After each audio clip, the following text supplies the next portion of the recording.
La femme est la racine première fondamentale d'une nation, où se greffe tout apport, d'où part toute floraison. Femme, tu es le lait maternel qui nourrit le nouveau-né, le lait artificiel qui arrose la sécheresse du couscous. Femme, tu es âme, aura, esprit, éternel signe culturel, tu es amour.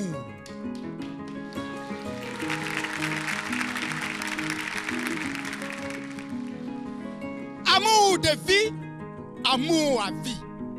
Amour des sages, amour des âges. Écoute-moi. Écoute-moi dans le calme de ton âme. Écoute-moi dans les sentiments de ton cœur. Celui qui te critique est ton griot. La main qui demande se met en main. Femme, il faut être femme, s'en rendre compte et se maintenir.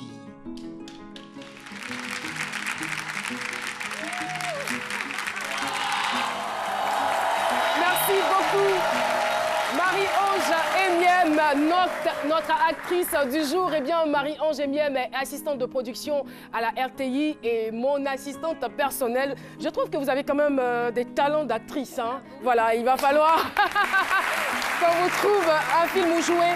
Et je suis très touchée par votre modèle. J'aime bien, vous êtes parée d'une très très belle robe aux couleurs, bien sûr, de notre drapeau. Orange, blanc et vert, c'est un pagne qui symbolise le rassemblement, un pagne qui marque la journée internationale de la femme ici en Côte d'Ivoire. Nous en sommes à la 40e édition et nous voudrions en ce jour saluer toutes les femmes d'ici et d'ailleurs qui nous regardent, toutes les femmes qui sont devant leur écran, celles qui n'ont pas la chance de suivre la télévision, nous leur souhaitons une excellente fête. Ces braves femmes, ces femmes battantes, ces femmes dynamiques qui ont été magnifiées aujourd'hui par Meïté Mamadou, dit le sac à parole. C'était donc la voix que vous entendiez en off. Merci beaucoup de votre présence et merci pour ce joli poème. Il faut dire que vous avez été lauréat national en Côte d'Ivoire en 2010 dans l'art de la parole et votre objectif, c'est de promouvoir la littérature et bien évidemment, vous êtes un enseignant. Vous allez bien? Oh oui. Le micro, s'il vous plaît. Oh oui, très bien. Vous allez très bien. En tout cas, nous, on vous remercie. En dehors du poème, que pouvez-vous dire aux femmes qui nous regardent en ce moment? La femme, comme je le dis, est le socle commun de compétences, de connaissances et de culture. Femme, tu es le tam-tam parleur, la baguette sculptée qui donne le rythme et la joie du tam-tam. Vous êtes vraiment un sac à parole. Merci beaucoup. Merci Marie-Ange. Merci d'être venue sur notre plateau. Et voilà, nous avons dans ce studio des femmes belles et très très bien habillées. J'aimerais bien sûr me mettre juste à côté de vous comme ça. Et vous dire merci. Merci pour tout ce que vous faites au quotidien. Merci d'être le socle de la famille. Merci d'être l'appui de la société. Et je voudrais, avec vous, avec votre permission, recevoir sur ce plateau mes collaborateurs Jean-Michel Ona et Aya Lebel pour vous. Et oui, ils nous rejoignent. Et nous sommes très très heureux en ce jour d'être là, de présenter cette émission avec vous, Aya Lebel. Alors, honneur aux femmes. Oh oui. C'est à vous qu'on va donner la parole en premier. Oh là là. Et je trouve que vous êtes ravissante. Merci. Encore plus aujourd'hui. Est-ce lié à la journée internationale de la femme ou quoi? Je pense, franchement, je me suis levée ce matin et j'ai commencé à recevoir plein de messages de gens, oui. des oncles à moi, des tontons, des cousins, des amis. Et ils honoraient la femme et je trouve ça tellement gentil, je trouve ça touchant. Et puis, on a la chance d'être honorés dans notre pays. Je pense à celles qui ne le sont pas dans le leur. Et donc voilà, oui, ça me fait rayonner. Aya. Et nous avons aussi un autre parolier, celui qui sait parler à la femme avec délicatesse. Eh bien, Jean-Michel Ona, je n'ai pas peur de vous passer la parole maintenant parce que je sais que la femme sera ravie et heureuse aujourd'hui Merci pour cet incroyable honneur. Bonjour Caroline et très bonne fête à vous, aussi bien qu'à toutes les femmes qui nous regardent. Je voudrais exprimer toute ma gratitude aux femmes qui nous ont apporté dans la vie, à commencer par toutes celles qui ont été nos institutrices, nos professeurs, toutes ces femmes qui nous ont inspirés à travers aussi leurs ouvrages en tant qu'auteurs, nos mamans, même si ce n'est pas encore la fête des mères, mais ce sont des femmes très dignes, des femmes courage, des femmes braves. Et puis merci à toutes ces femmes aussi qui nous encouragent au quotidien dans la tâche, toutes ces femmes techniciens qui travaillent ici à la RTI et toutes ces femmes aussi qui sont prêtes chaque jour à nous régaler, que ce soit dans un restaurant, dans la rue, lorsqu'on achète la banane braisée et autres. Personne n'a été oublié, n'est-ce pas? Gros bisous à vous et encore plein de bonheur. Merci beaucoup, Jean-Michel. Et voilà, on peut être femme et parler aussi de mathématiques. Eh bien, si vous êtes allé à l'école, si vous avez eu la chance d'aller au collège, au lycée, vous avez forcément été habitué à un certain champ lexical. Vous avez entendu parler d'identité remarquable, des dérivés, de Thalès, de Pythagore, des fractions, de probabilité, de statistiques, de taux d'intérêt, asymptote oblique, franchement. Tout ça, un mauvais souvenir.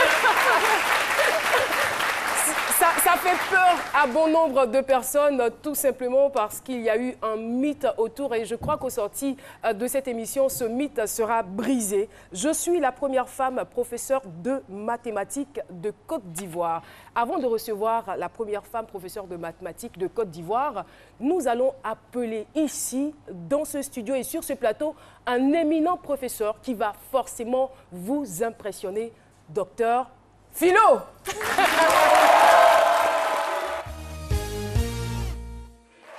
Merci, merci. Oh, c'est bon, prends ça.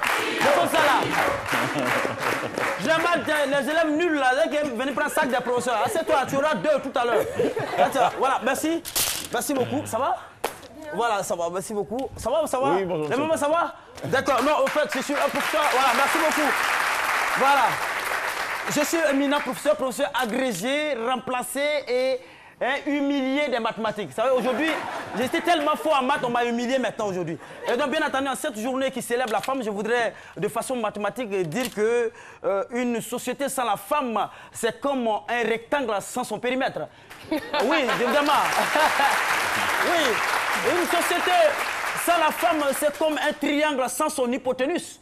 Et même temps, vous dire, vous savez, j'étais lesquels là comme ça. Je veux dire que les femmes, vous devez profiter de cette journée pour faire un mea culpa, vous unir, parce que vous êtes le DDF, l'ensemble des définitions de notre existence. Je vous en prie. Merci beaucoup. Merci. Pour revenir au thème, première femme professeure de maths en Côte d'Ivoire, à l'époque, on le sait, hein, moi je respecte le métier d'enseignant, surtout les mathématiques. Parce que vous, les mathématiques, c'est trop difficile. C'est difficile même, toujours même, c'est difficile. Parce que nous, on fait semblant, c'est dur. Quand le professeur rentre à un règle écrire comme ça, qu'elle bat comme ça. Tout le monde sait ça. Voilà, tout le monde sait ça. Et à l'époque même, moi, je sais maintenant, mais en Côte d'Ivoire, c'était les Béninois, les Togolais qui enseignaient les maths. C'est les Béninois, les Togolais qui enseignaient les maths. Et quand on dit femme professeur, j'ai peur de voir une femme chauve sur mathématiques. Parce que vraiment, mathématiques, ça rend chauve. J'ai peur, franchement, moi, peut-être qu'il y a une perruque. Mais en même temps, vous dire que les mathématiques sont difficiles. Pourquoi? Je fais cette démonstration. Il y a beaucoup de... On parle d'inconnus. Vous voyez? Mais quelque chose qui est déjà inconnu, nous, on va trouver ça comment? On va trouver ça comment? Et dans les mathématiques, on parle de l'ensemble. Hein? On parle de probabilité, des problèmes. Quelqu'un même n'a pas mangé à la maison, c'est trop de problèmes. Tu viens lui donner un problème encore? C'est très difficile. Et quand c'est comme ça, c'est difficile. Et quand on s'arrache les cheveux, et c'est en même temps. Je veux dire que les mathématiques font partie de notre quotidien. Même dans le football, nous voyons les 4-4-2. C'est les mathématiques. Malheureusement, souvent quand on fait 4-4-2 là, nous on nous élimine vite. Mais ça veut vous dire, oui. Et les mathématiques, même quand vous allez à l'hôtel, quand vous donnez 1 heure, c'est mathématique. Madame prend 400 000 francs de monsieur, il dit, madame garde les 400 000 francs, elle prend 200 000 pour aller faire funérailles de sa maman, elle a enlevé 200 000 à 400 000, c'est les mathématiques, c'est une soustraction. Donc oui, c'est les mathématiques, c'est notre quotidien. Donc vous dites, une femme professeure de mathématiques, moi je dis que c'est l'identité même de la femme, parce que la femme adore véritablement les raccourcis. Et les mathématiques, ce sont les raccourcis. Et ce n'est pas étonnant qu'elle soit une identité remarquable, n'est-ce pas, Docteur Philo? Nous vous remercions. Merci, monsieur le professeur. Viens lever ça là. Connaissez-vous la première femme professeure de mathématiques en Côte d'Ivoire? Question micro-trottoir, quelques réponses.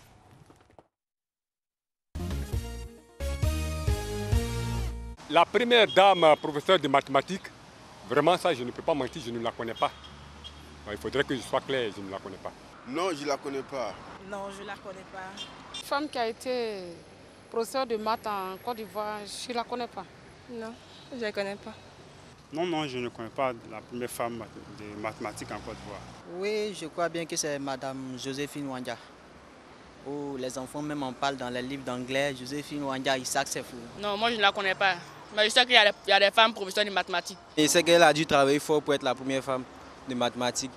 Et je la félicite pour ça. Et voilà, je suis la première femme professeure de mathématiques de Côte d'Ivoire.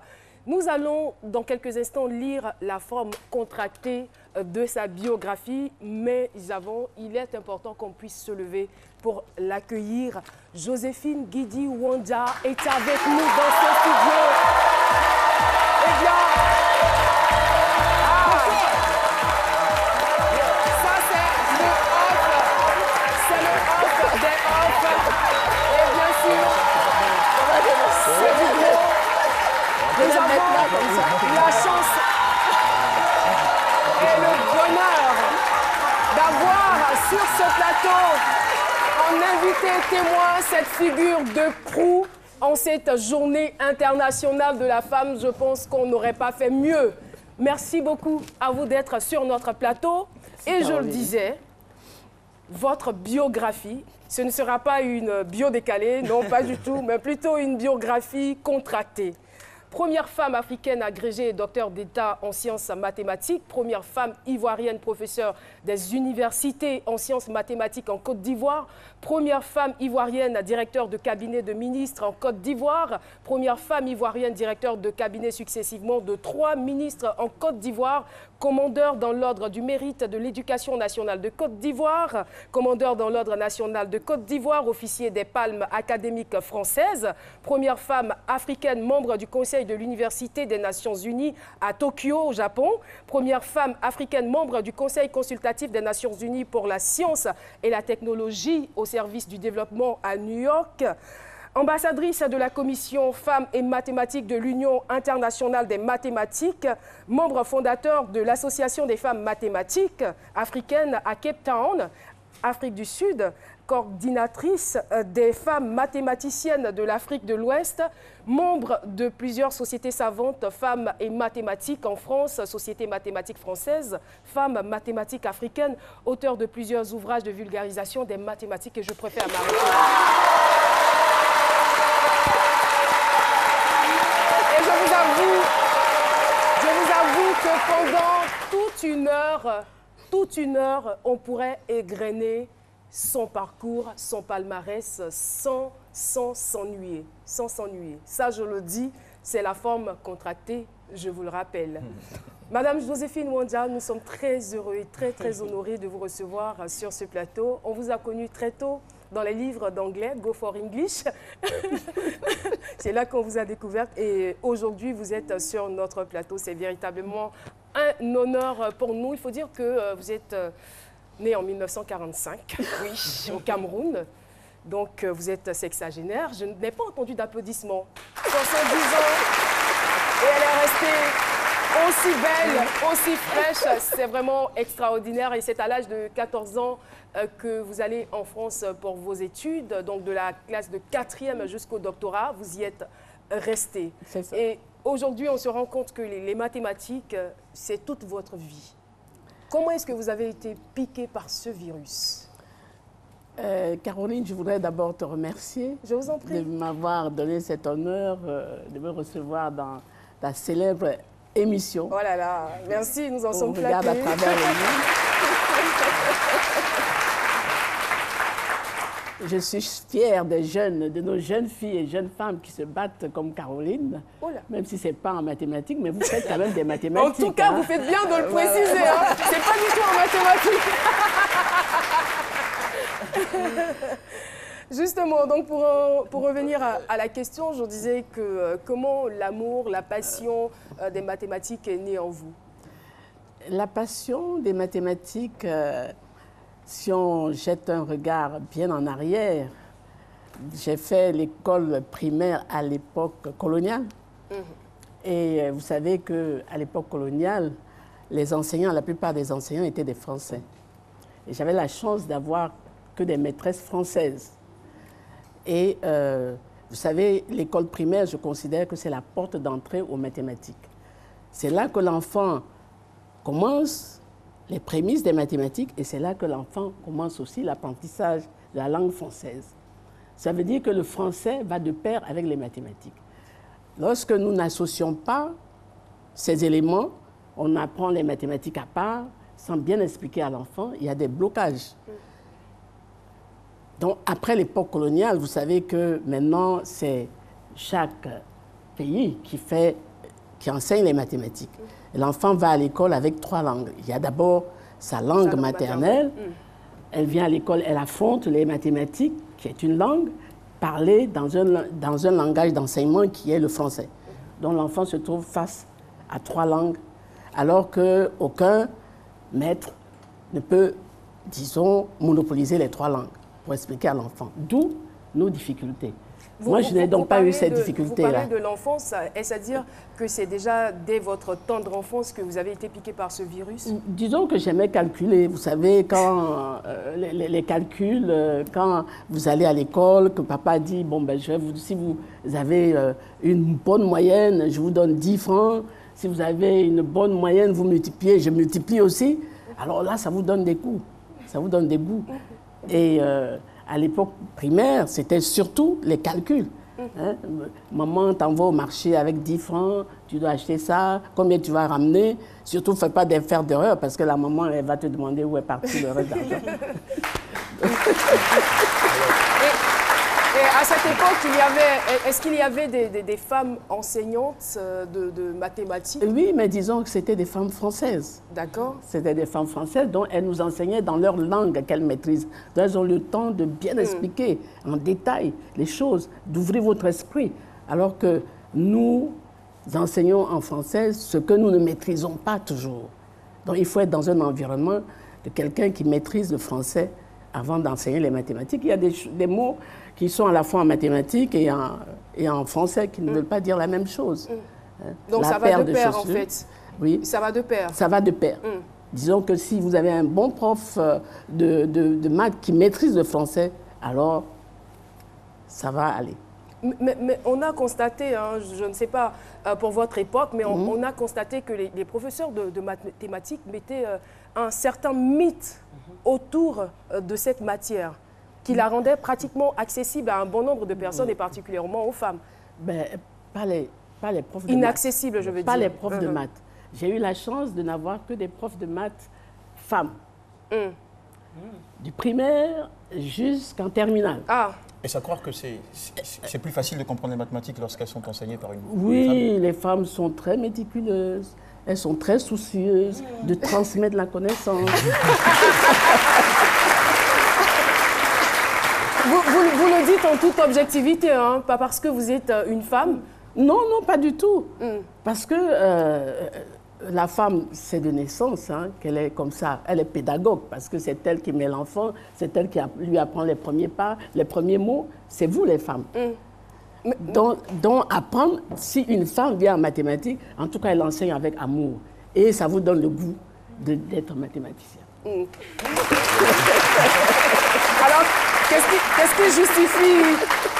qu'est-ce qui justifie alors que les femmes qui, ayant toutes les prédispositions que vous venez de citer, n'excellent pas forcément en mathématiques au lycée?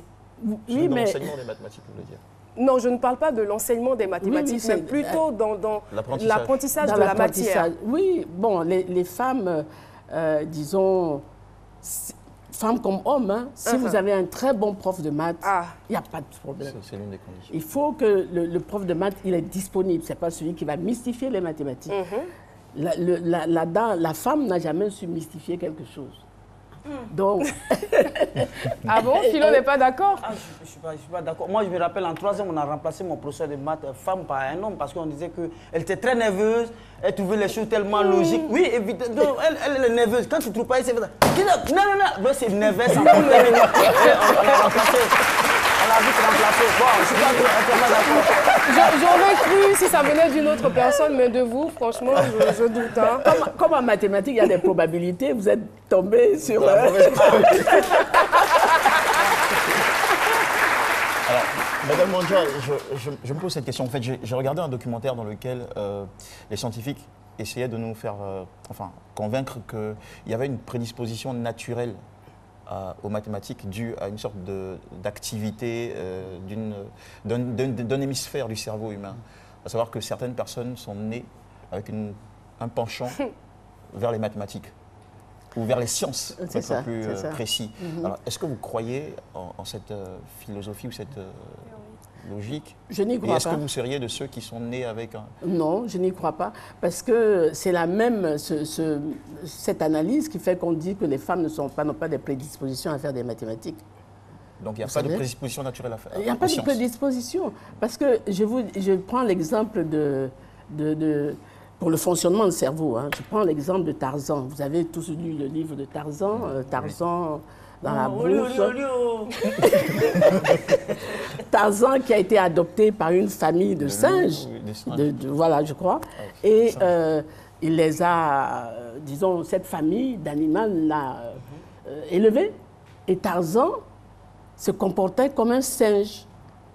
Donc, jusqu'à ce que, comme il n'y avait pas, il a vécu toujours avec des singes, il a été élevé par les singes, il parlait leur langage, il se comportait comme eux jusqu'au jour où il s'est rendu, en regardant une mare d'eau, il a vu que son visage n'était pas celui des singes. Mais il se rend compte que dans le visage voisin, il y avait des gens qui lui ressemblaient. Il s'est posé la question, mais comment ça se fait-il que je sois comme ça? Donc, vous voyez que lorsque vous êtes trempé dans un milieu qui vous dit que les maths, c'est difficile, vous finissez par dire que c'est difficile. Pour être conditionné. Vous êtes conditionné. Donc, l'environnement quand même joue pour beaucoup, on va dire, dans l'apprentissage, dans les facultés intellectuelles des uns et des autres. Oui. L'apprentissage, il faut que l'enfant soit mis dans des conditions, de bonnes conditions, qui ne lui dit pas que ça... Regardez, par exemple, on parle aujourd'hui des genres, des stéréotypes, ça joue aussi. C'est ça. Hein? Si on lui dit, ah non, compter, tu vas compter pour faire quoi? C'est ton mari qui va compter pour toi? Et puis bon, elle va dire, mais c'est pas la peine que je fasse des maths, j'aurai quelqu'un à la maison pour faire des maths. Et à quel moment de votre vie vous vous êtes rendu compte que c'était les mathématiques ou rien, que c'était les mathématiques qui vous offriraient un chemin vers un avenir aussi radieux? Disons qu'on ne perçoit pas l'avenir. Quand l'enfant est là, il ne perçoit pas encore l'avenir, mais c'est sa passion. Vous pouvez avoir une passion pour la musique, une passion pour les chevaux, une passion pour les courses, tu as une passion pour les mathématiques, tu as une passion pour la géographie. Mais ce qu'il y a, c'est d'entretenir cette passion. Entretenir les maths, disons que j'aimais bien réciter les théorèmes, j'aimais bien les Pythagore, les triangles. Bon, il faut d'abord... Tout petit, ça commence comme ça, parce que ça c'est... Et puis après, au fur et à mesure qu'on avance, il faut qu'on soit dans des meilleures conditions, c'est-à-dire on est des enseignants, vraiment, qui vous amènent à vous dépasser. Parce que après, vous voyez... lorsqu'on vient, on regarde l'enseignement, il y a eu des recherches ici chez nous par des sociologues. Lorsque vous voyez l'enfant, la fille surtout progresser, elle est à l'école maternelle, primaire, elle est présente, ça fait à peu près une proportion de près de 50%, mais plus le temps passe, plus ça se répétisse. Alors ça se répétisse, il y a un goulot d'étranglement qui est la 6e, et vous voyez ce qui se passe un peu à travers le pays actuellement avec les filles en 6e, ce qui se passe. Donc, goulot d'étranglement en 6e. Un autre goulot d'étranglement en 4e, 3e, parce que là, la fille est arrivée à l'âge de l'adolescence, elle commence à avoir un corps de femme, elle commence à se prendre pour une femme, même si elle a 13 ans. Et c'est là que vient le problème. Alors donc, elle commence, elle néglige, c'est pas qu'elle est bête, mais elle veut aller vite. Elle veut aller vite, donc les mathématiques ne permettent pas d'aller vite. Les mathématiques vous permettent d'aller doucement, mais sûrement. Alors, vous qui êtes président de plusieurs associations de mathématiques, généralement, pour ces filles qui ont la chance de vous côtoyer, quelles sont les difficultés auxquelles elles sont confrontées et quel est le message que vous leur apportez? Mais les difficultés auxquelles nous avons dans la salle, beaucoup de nos filles qui sont en mathématiques à l'université, je crois qu'elles sont là, non? On peut les voir? Waouh!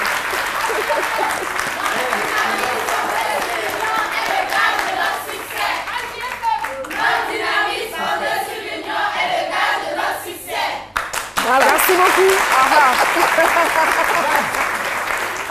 Des futures Joséphine Nwandja. Voilà, vous voyez qu'il y en a beaucoup. Mais seulement, je dis, les difficultés sont parfois matérielles, le support des bourses pour les études.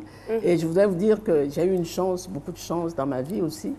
C'est que le président Houphouët-Boigny a financé entièrement la préparation de mon doctorat à l'université Paris-Dauphine pendant 3 ans. Et après, lorsque je devais soutenir la thèse, il a fait venir le jury de thèse à Abidjan pour soutenir à l'université. Et là, on a la photo. Hein? Voilà, c'est ça. Et c'est très important. Si vous avez des mécènes, nous, on cherche des mécènes. Nous avons des filles à l'université, quand même arrivées jusqu'à l'université pour faire des mathématiques. Et ce serait quoi le rôle de ces mécènes? Les bourses, donner des bourses d'études à des filles, parrainer des filles pour les études. Et vous pensez qu'elles sont suffisamment armées pour affronter l'international? Ah ben oui, ça se prépare, mais ce n'est pas du jour au lendemain. Il faut leur donner la possibilité de le faire. Vas-y. Madame Nwandja, j'imagine qu'il y a un certain nombre de parents qui regardent cette émission et qui sont confrontés au problème de l'apprentissage difficile des mathématiques de leurs enfants. C'est-à-dire qu'ils font tout ce qu'ils peuvent faire, mais ça ne fonctionne pas. Alors, vous avez eu la chance d'être encadré ou d'être dans des conditions favorables. Tout le monde n'a pas cette chance-là. Alors, quels sont vos conseils, vous, en tant que mathématicienne experte, pour aider un enfant qui fait des efforts, mais n'arrive pourtant pas à comprendre les mathématiques? Faut chercher maître de maison pour lui. Non, c'est pas aussi simple que cela. Même avec le maître de maison, il a dit, on fait des efforts, mais ça ne va pas. Alors, qu'est-ce qu'il faut faire? Ben, écoutez, moi, par exemple, actuellement, il y a des parents, par exemple, qui s'adressent à moi pour soutenir comment ils peuvent, disons, booster leur fille en mathématiques. Je leur recommande, par exemple, de prendre une de mes étudiantes, là, une des jeunes qui sont là, pour leur donner des cours de maison. Parce que quand c'est une fille, ça passe plus, enfin, le courant mathématique passe plus. Donc, et puis les parents ont moins peur. C'est de trouver un bon pédagogue en maths. Un bon pédagogue en maths. Et ce n'est pas toujours évident, mais il faut des cours de soutien. Malheureusement, ça coûte cher des fois, mais il faut peut-être organiser. Moi, des fois, je vais dans les lycées, comme ça, et puis je dis, bon, ben, si c'est une classe de 3e, je dis, je vais au tableau, j'envoie des filles au tableau, et puis ça leur plaît d'aller au tableau. Je leur dis, non, c'est pas comme ça, on fait comme ça, tant, et voilà. Il faut quelqu'un... Est-ce que vous avez des astuces personnelles, au-delà du bon pédagogue? Y a-t-il un travail personnel particulier? Oui, mais attends, il y a vraiment les bienvenus. Le travail soutenu, parce qu'elles sont là, on dit... il y a des hommes qui, parfois, les chahutent en disant, il vaut mieux aller te marier que de passer des nuits avec des inconnus. Les inconnus, là, docteur... X et Y. Voilà. D'accord. Mais moi, je voudrais tout de suite savoir, je dis tout à l'heure, Caroline a parlé de comment ces filles-là pourraient peut-être affronter l'international, tout ça. Moi, je me dis, pourquoi toujours aller de l'autre côté? Quand on a les Joséphine Guigui Nwandja en Côte d'Ivoire, on a les professeurs Salou Touré, est-ce que vous ne pensez pas que les conditions sont réunies pour que les mathématiques soient bien enseignées en Côte d'Ivoire? Mais ce qu'on nous dit souvent, c'est l'oiseau ne fait pas le printemps. Vous avez cité 2. Non, certainement, il doit y avoir plusieurs personnes que je... Non, c'est tout il faut une organisation, c'est tout un système qu'il faut mettre en place pour l'enseignement des mathématiques.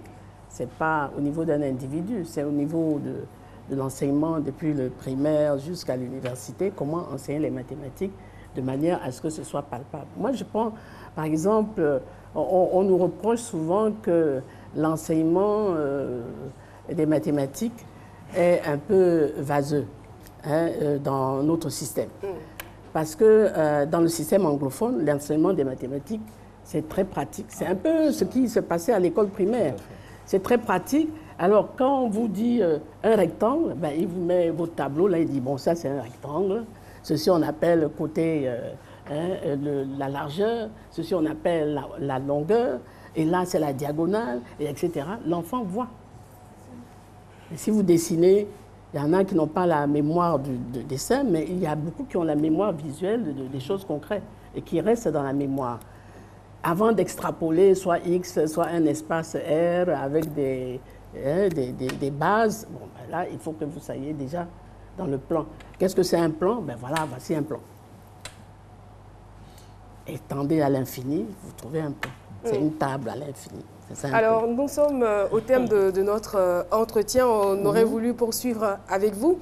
Alors, pour celles qui sont encore hésitantes, pour les filles qui vous regardent et qui se disent, franchement, c'est vrai qu'elle a donné quelques astuces, mais ça paraît encore un mythe pour nous. C'est trop difficile, c'est trop dur les maths, on ne va jamais y arriver. Qu'est-ce que vous pouvez leur dire? Je dirais que ce n'est pas trop dur les maths. Posez la question à une d'elles. D'accord, pourquoi pas. On va le faire. Ça sera certainement beaucoup plus facile. Bonjour, vous allez bien? Comment vous appelez? Levez-vous, s'il vous plaît. Conan et la Marina. Oui, il paraît que c'est pas trop dur, les maths. Vous confirmez? Oui. Non, bon? il faut préciser, dites, pour moi, les maths, c'est pas trop dur. Non, parce que... Alors, pourquoi vous dites que les maths sont pas durs? Alors, pour mon expérience personnelle, lorsque j'ai un exercice de mathématiques, d'abord, les mathématiques nécessitent du temps. Du temps. Il faut avoir du temps pour lire le cours, essayer de comprendre et rentrer dans cet univers. À partir du moment que vous pouvez rentrer dans cet univers, vous arrivez à décanter la situation, d'où les équations, pour résolver toutes les équations. Comme ça, ça va passer. Mais comment on fait, par exemple, pour rester belle, comme Madame Joséphine Wanja, et avoir du temps, consacrer du temps aux mathématiques? Alors, comme vous aussi, d'ailleurs. Merci. Oui. Alors, tout dépend de la vision que vous avez en tant que jeune femme, en tant que femme. Votre vision? Ma vision aujourd'hui, c'est d'être comme professeur Lydie Wanja. Voilà. Voilà qui est clair. Oui, Jean-Michel, rapidement. Je vais sortir rapidement sur cette question de vision et puis dire, en général, on pense que le seul avenir avec les mathématiques, c'est devenir professeur. Ah non, oh là là, les mathématiques ouvrent à tout. Maintenant, toutes les sciences qui sont mathématiciennes sont appelées sciences. Toutes les disciplines. Il y a les sciences humaines, il y a les sciences agronomiques, il y a les sciences économiques. Et si vous n'aviez pas opté pour les mathématiques, est-ce que vous seriez la Joséphine Wanja que nous recevons aujourd'hui sur ce plateau? Pas du tout. Ah, ça résout tout et ça répond à tout. Ça répond à toutes nos questions. J'ai dit pour être belle, rester jeune, à cet âge, il faut avoir fait les mathématiques. Merci infiniment. Et voilà, les mathématiques, ça change la vie. Les mathématiques, ça vous ouvre les portes. En profiter pour dire que c'est vrai, il faut avoir des... Parce que quand on dit encadreur en mathématiques, c'est quelqu'un qui reste à vos côtés, qui suit vos travaux, qui, à chaque fois, vous vous adressez à lui. Nous avons besoin... Et à l'université, nous n'avons pas toutes les disciplines mathématiques. Elles peuvent aller jusqu'en maîtrise. Et puis, à partir de la maîtrise, vouloir se spécialiser dans ce qui n'existe pas ici. C'est pour ça qu'on devrait les aider. Et moi, j'ai eu donc la chance d'avoir un mécène, le président Houphouët-Boigny, et la chance d'avoir des directeurs de thèse, dont le René Thom, qui est professeur, qui est quand même prix Nobel des mathématiques. Merci beaucoup. Ouais. Et on n'oublie pas que vous distribuez aujourd'hui mathématiques à travers le monde. Combien d'ouvrages, combien d'exemplaires? Je crois qu'il y a 110 exemplaires 110 à donner exemplaires cadeaux aux jeunes filles de la classe de 3e pour les aider. C'est important. Merci infiniment. Et voilà, nous poursuivons aujourd'hui. C'est la journée internationale de la femme. Nous avons des invités surprises. Et bien, quand je dis invités surprises, c'est vraiment des invités surprises. Vous allez le constater. Il y en a une qui est déjà dans nos coulisses. Elle est aussi sexagénaire, mais je vous avoue, elle est magnifique. Elle est belle et elle nous parlera de pagne. Voilà, on parlera textile avec elle. Et ce sera dans la deuxième partie de l'émission. Mais pour l'heure, c'est le temps de la pub. À tout de suite. Merci beaucoup, professeur. Ami, n'oublie pas de me ramener du beurre de karité du Burkina, hein. Tu n'as pas quoi? Oh, ma chérie, si c'est pour l'argent, ne t'inquiète pas. Je t'enverrai ça par mon Move Money. Avec Move Money, envoyez et recevez de l'argent du Burkina Faso, Bénin, Niger, Togo et même la France. Tapez étoile 155, étoile 1, étoile 3, dièse. Move Money, là, c'est quand tu veux et où tu veux. C'est encore mieux avec Move Money. Move, no limit.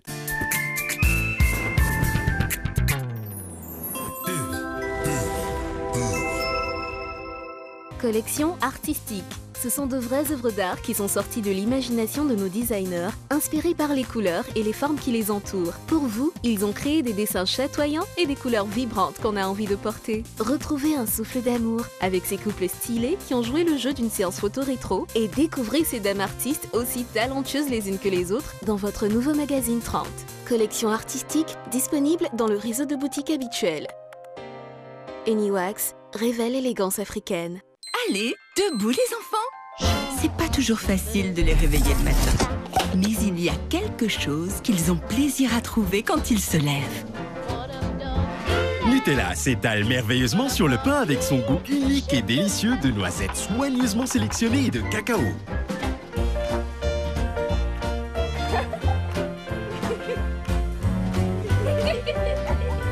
Nutella, réveillez-vous avec enthousiasme.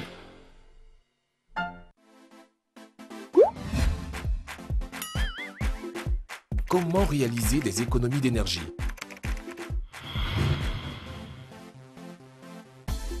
Voici quelques réflexes à adopter pour votre climatisation. Fermez toujours les fenêtres et les portes dans la pièce climatisée. Faites réviser au moins 2 fois par an votre climatiseur par un professionnel. Ensemble, adoptons les bons réflexes et économisons l'énergie.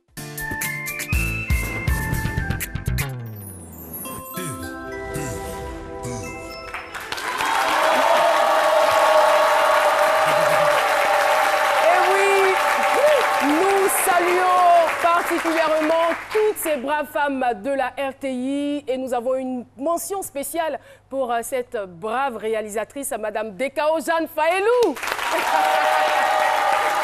Et oui, nous voudrions également souhaiter une bonne journée internationale de la femme à l'Association des femmes distributrices du pagne hollandais Vlisco. Saluons également l'association des jeunes filles mathématiques ou des jeunes femmes mathématiques. Merci beaucoup de votre présence et toutes les femmes ici dans ce studio, le fan club C'est Midi y compris. Eh bien, je le disais, elle est aussi sexagénaire, elle est mère de 6 enfants et elle a vécu pendant 51 ans avec son mari, bien évidemment, et avec elle, nous allons parler du pagne hollandais Vlisco. Son nom, c'est Madame Tanoé Émilie, que je vous demande de recevoir. Madame Tanoé Émilie, qui nous rejoint donc sur le plateau de ce midi. Et voilà. Et voilà. Merci beaucoup d'avoir accepté notre invitation. Après donc le professeur Joséphine Ouandja, aussi sexagénaire, nous vous recevons sur ce plateau. Nous sommes heureux. J'insiste sur l'âge à cause de votre immense beauté parce que c'est pas évident. Pas du tout évident. Beaucoup. Il faut dire que vous êtes distributrice agréée Vlisco à la retraite et avec vous, on veut parler aujourd'hui du pagne. Alors, le pagne, qu'est-ce qu'il vous a concrètement apporté dans votre vie? Dites-nous, madame. Le pagne m'a apporté beaucoup. Et c'est grâce au pagne qu'aujourd'hui, je suis un peu connue dans le monde et des choses du commerce. Bon. Et le pagne m'a aidé à élever mes enfants et à apporter un plus dans mon foyer aussi. Parce qu'un seul salaire actuellement, je ne sais pas qui va me contredire. Non, ça ne vaut rien là. Ça ne vaut rien. Ça vaut Alors, rien. grâce au pagne, on a vécu décemment. J'ai pu apporter un plus au foyer et à la vie conjugale. Et mes enfants aussi ont pu bénéficier de meilleures études aussi. Et moi, ce qui a toujours attiré mon attention depuis que j'étais très jeune, c'est les noms de pagne. Fleur de mariage, ton pied, mon pied, c'est ça. Mon mari est capable, l'œil de ma rivale. Ben, bien sûr. Quand vous recevez un pagne, par exemple, à la commercialisation, on vous demande le nom.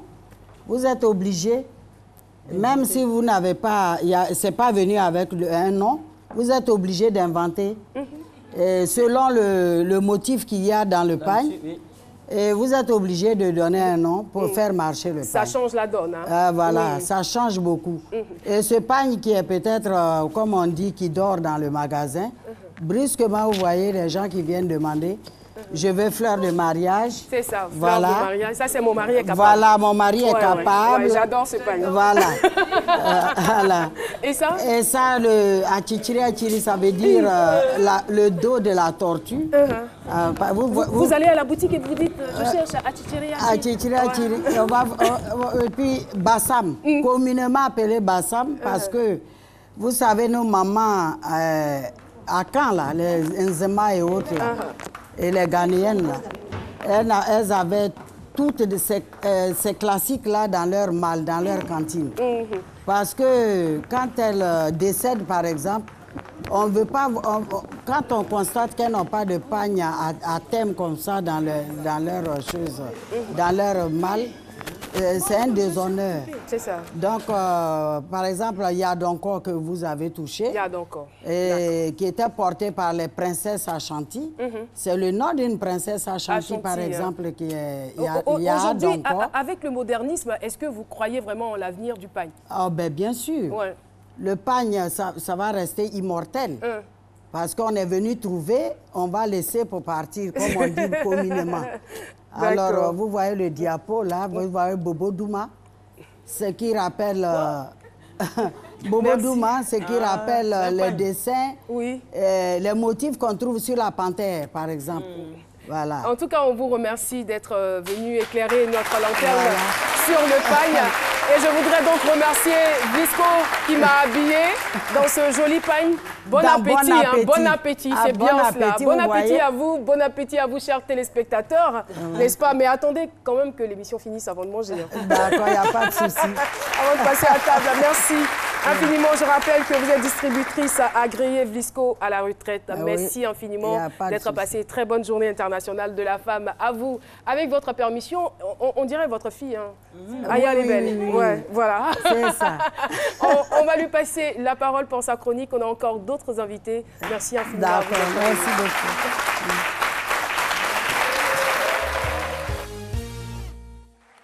Alors oui, Caroline, aujourd'hui c'est la journée internationale de la femme et mesdames, aujourd'hui nous allons parler d'un sujet qui n'est pas grave mais qui nous concerne toutes. Oui, nous sommes coupables, nous dépensons des fortunes astronomiques, colossales dans des mèches, dans des extensions de cheveux, parce qu'on a envie d'avoir une allure. Dans les pagnes aussi également, mais oui, on fait tout ça là, c'est à cause de vous de toute façon. Et puis pour nous aussi, pour qu'on se sente plus belle. Alors aujourd'hui, j'ai une chronique spéciale pour vous expliquer comment de cette boule de cheveux là, on peut récupérer une mèche et récupérer des cheveux naturels, plus doux et plus soyeux. En fait, lorsqu'on achète des mèches naturelles, si vous achetez par exemple les nouvelles mèches, les indiennes et tout ça, c'est des extensions de cheveux qui sont censées durer entre 1 an et 2 ans. Mais malheureusement, ces mèches-là, au bout de 6 mois déjà, elles sont abîmées, elles ont un aspect qui ne correspond pas à ce que vous avez acheté. Ou même après le premier lavage, parfois, on a de mauvaises surprises parce qu'on se rend compte que la mèche va sécher, devenir rêche, perdre de sa brillance. En fait, ce qui va se passer, c'est que le cheveu est agressé par la pollution, par les produits qu'on y met dessus toute la journée, par les fers à cheveux, les fers à boucler et tout ça. Et pour justement rattraper un cheveu qui est abîmé, il y a des techniques très très simples. Quand même, quand vous avez investi beaucoup d'argent, vous pouvez investir encore un tout petit peu pour en prendre soin. Donc en fait, c'est au niveau du shampoing. Au niveau du shampoing, on va utiliser un shampoing neutralisant. Ce que c'est le shampoing neutralisant, en fait, c'est exactement le même shampoing que vous utilisez lorsque vous vous défrisez les cheveux. Ce shampoing qui va retirer en fait le défrisant et les produits chimiques, il neutralise en fait. Il neutralise et en neutralisant, il retire tous les produits actifs. C'est-à-dire si vous mettez de la pommade sur vos extensions de cheveux, si vous mettez de la laque ou du gel, ce produit-là, ce shampoing-là neutralisant va retirer la totalité de ces produits de la mèche. Donc la mèche va être purifiée en fait. Ensuite, quand on a fait ça, on va utiliser un masque pour les cheveux, n'importe lequel, un après-shampoing ou on dit en anglais un conditioner, c'est quelque chose de plus léger. Vous allez l'appliquer sur le cheveu, démêler votre mèche et laisser reposer 30 minutes. Lorsque vous aurez fait ça, vous pouvez enfin rincer à l'eau claire et laisser sécher à l'air libre. Après, pourquoi laisser sécher à l'air libre? Justement parce que le cheveu va prendre le temps de sécher en fait. Et donc, vous allez pouvoir ensuite un petit peu de plaques, quelques plaques rapidement, et vous allez passer de ça à ça. Voilà. C'est la magie. Merci. C'est la magie. Merci beaucoup, Aya Lebel, pour ces précieux conseils. Alors, nous sommes aujourd'hui le 8 mars, c'est la journée internationale de la femme. Et nous aurons le privilège, mesdames et messieurs, de recevoir une femme. Elle est anthropologue, enseignante, chercheur. Elle était la première femme ivoirienne élue directrice de l'Institut d'ethnologie sociologie en 2009. Nous sommes vraiment honorés ce jour. C'est pourquoi je vais vous demander, chères femmes, de vous lever pour recevoir avec des ovations bien fournies la représentante des femmes ivoiriennes, la ministre de la solidarité de la femme et de la protection de la femme, Madame Mariatou Koné. Oh là là, nous sommes vraiment contents, heureux et fiers de vous avoir. Bonne fête. Merci beaucoup et bonne fête à vous aussi.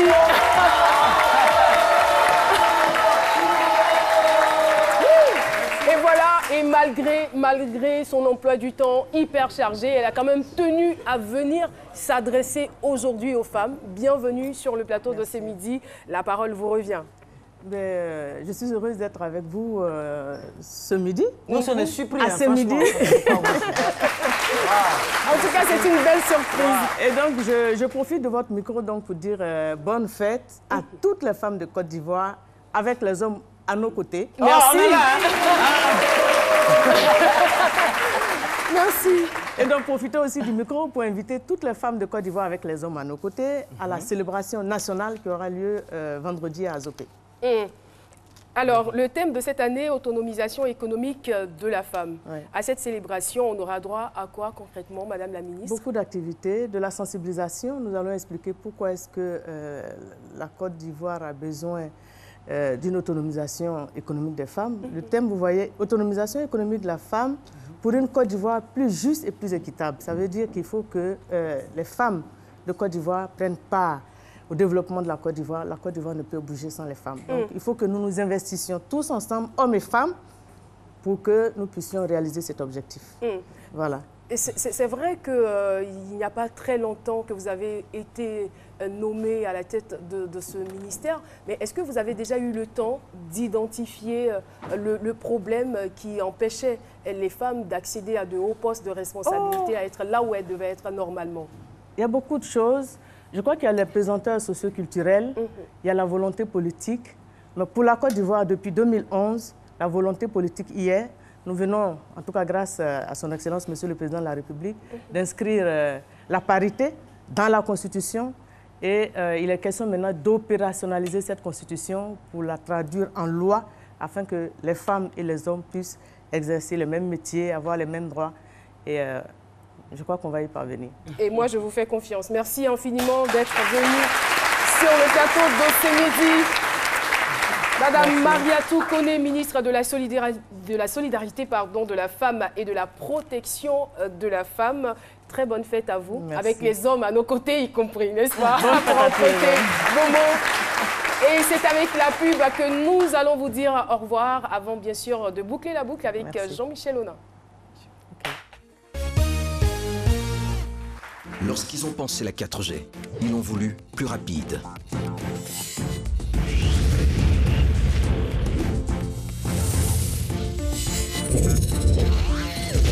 Plus fluide.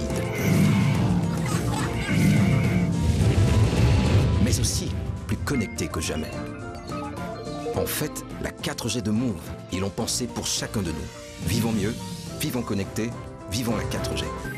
Move, no limit.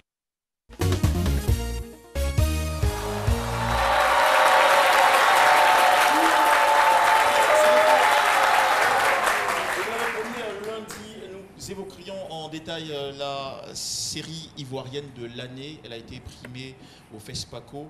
Eh bien, qu'est-ce qu'ils ont gagné? C'est-à-dire, qu'est-ce qu'ils ont gagné, les acteurs, réalisateurs et autres de cette série? Un trophée, un diplôme et 1 million de francs CFA, mais aussi beaucoup de contacts avec des diffuseurs. Il y a une très forte demande pour présenter cette série. Déjà le vendredi, il y aura une conférence de presse pour faire le bilan du FESPACO avec la série. En question, c'est Aphasie, la révolte d'Antara. Et puis, je vous signale que c'est une série qui a été tournée sur plusieurs sites en Côte d'Ivoire, à Abidjan, à Grand Bassam, à Signé, à Fresco. 26 épisodes de 26 minutes pour la première saison. C'est de l'action. Au fond, c'est l'histoire d'un président qui sort une fois par an de façon camouflée pour se détendre. Et puis, cette fois-ci, il est tombé dans une embuscade, il a même perdu la mémoire tellement elle était violente.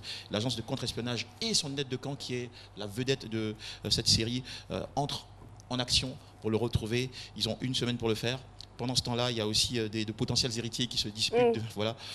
Je vous donne des images pour pouvoir saisir tout ce dont je parle. Chaque année à la même date, le jour d'indépendance, le président sort camouflé. Il refuse tout protocole. Sentir cette liberté qu'il côtoie rarement. Cette nuit-là, nous avons été attaqués par le Foxtrot de la squad, l'unité secrète du gouvernement. À mon réveil, le président avait disparu. On ne forme pas une population quand un président disparaît. La procédure en cours. L'ambassade du Nigeria a été attaquée, sans oublier le vol de la clé Solvay. Ça en est de trop. Imaginez-vous un seul instant que la clé Solvay venait à être utilisée dans une de nos installations militaires. Tous nos systèmes de sécurité seraient anéantis. Donner instruction de fermer les frontières et instaurer un couvre-feu immédiatement. Ils essaient de vous manipuler. Et voilà, donc un grand bravo au réalisateur qui est Hyacinthe Ounsou. Il avait réalisé Amissa en 2016, Amissa qui a eu 3 nominations internationales au Festival panafricain de Cannes, au Festival de la Charité de Monaco et au Festival Lumière de Rome. Il vient de confirmer son grand talent avec ce prix spécial du jury décroché au FESPACO pour la Côte d'Ivoire. Merci beaucoup JM. Et voilà, pour ceux qui n'ont pas eu l'occasion de nous suivre et qui nous prennent seulement maintenant en marche, nous sommes à la fin, mais sachez que nous avons reçu la première femme professeure de mathématiques de Côte d'Ivoire, Joséphine Ouandja, le professeur Joséphine Ouandja, et nous avons aussi reçu Madame Tanoé Émilie, distributrice agréée Vlisco à la retraite, et bien sûr Madame la ministre était avec nous, la ministre de la Solidarité, de la Femme et de la Protection de l'Enfant. Et n'oublions pas que dans ce studio avec nous, il y avait des femmes intéressantes, des femmes battantes, des femmes inspirantes. L'association des femmes distributrices du pagne hollandais, l'association des jeunes femmes mathématiques et le fan club Semidi. Et moi, je remercie infiniment Enoa Sessou et Vlisco pour cette tenue. Merci beaucoup à vous. Femmes, restez belles, restez intelligentes, vous avez de la valeur, vous avez du potentiel. Continuez, votre lutte payera un jour ou l'autre. Merci beaucoup et bonne journée internationale de la journée de la femme. Au revoir.